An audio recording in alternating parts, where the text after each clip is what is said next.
Number 24 in the Criterion collection is Akira Kurosawa's High and Low.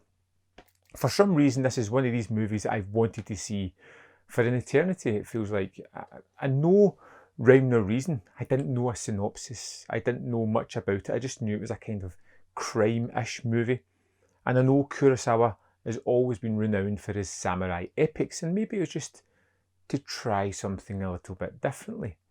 And normally when I do these reviews, I've not long watched the movie, but I wanted to leave it a little bit of time because I really liked High and Low, and I wanted to think about it and try to let my thoughts percolate a little bit about what made the movie so great. Because when you look at the parts of it, it is a by the numbers kind of procedural, and it builds it up through a lot of small moments that some filmmakers would probably see as superfluous, but here really add towards the story. And we have the main character played by Toshiro Mifune, who is Kingo Gordo, who is this man who is a director of a shoe company. It's not a lavish position. He still works. He worked his way up from a very early age to this position that he's at now. And as the movie opens up, we have 3 other directors talking to him, trying to change the ethos of the company, trying to make poorly made shoes, trying to talk about the head of the company and how they can kick him out. And Gordo sees this as something that he doesn't want to be part of. He wants to be a reputable shoemaker. It's not all about the profits, it's about the product. It's about creating something that's good. It's creating something that people can be proud of and that people would want to buy because it's such a luxury item. And after he kicks him out, he gets a phone call telling him that his son has been kidnapped and he has to pay an exorbitant amount of money to get him back. But that's not the only thing. The biggest thing is they've kidnapped the wrong boy. They've kidnapped the boy of Gordo's driver, and that puts him in a position because he has a certain amount of money to buy a lot of shares in this company, possibly take over the company. But the money now has to be used, possibly, for this child that's been kidnapped. And that's what brings into this really kind of basic story a social dilemma for the first hour of the movie. And I honestly thought we were going to get the rest of the movie just in this house playing out as a morality play. And it does to certain extents. We get Mifune as this troubled character who feels cornered immediately, then to have the release and the relief of understanding that it's not his kid and he doesn't have to pay, to the understanding of what is right and what is wrong. Doing the right thing is going to cause him a lot of discomfort and pain and setback. Doing the wrong thing will get him forward financially as a businessman, but leave a kind of tainted soul behind him.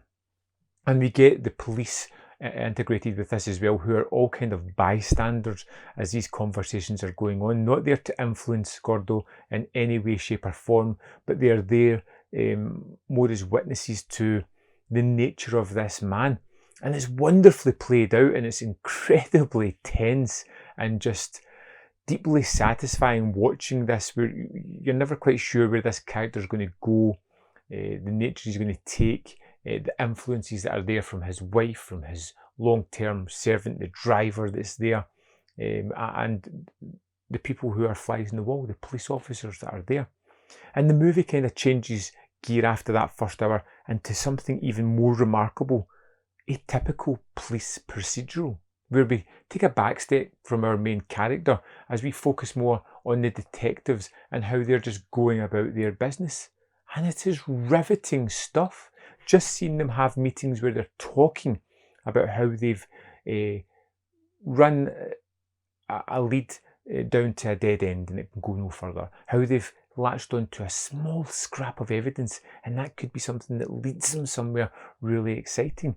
And I don't want to go too deep into the movie because I think it's well worth checking out. It really was a fantastic movie, but a lot of the things I liked are the thematics are fairly on show. It's quite bold in the way it's telling it, even from the description and the title, High and Low. It's about the disparaging distance between people who have money, people who do not, and the perception of those people as well. How you attach some kind of prejudicial thoughts to people with a lot of money or people with no money, without actually knowing the person, without getting to. And I really like that kind of ethos. And although it's there, it's forefront, it's on the surface, it's still a really nice thing to have in the movie. Still nice to see these characters are not pigeonholed or bookmarked, and there is some lovely performances in the movie other than just the main one.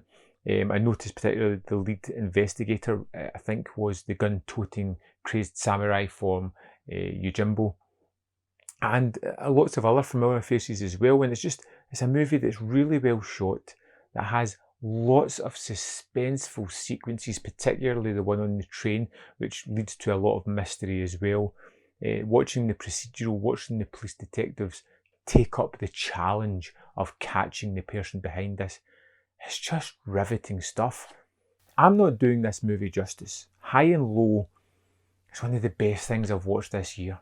Riveting, engaging, thoughtful. The direction is masterful, the way it tackles all these little nuances. Even just as the police are having a conversation, seeing Gordo in the back cutting his grass in the blistering heat, doing a futile gesture to try and take his mind off things. The movie's exceptionally well done. And I'll probably come back and I'll re-review it another time once I've watched it another once or twice, because I feel there's a lot more to dig deep into this movie and pull out of it. But just an initial watch, do yourself a favour. Try and get a hold of High and Low. I think you'll love it. I know I did. And I'd love to know your thoughts on the movie. Let me know in the comment box below. And see you next time on Manvfilm.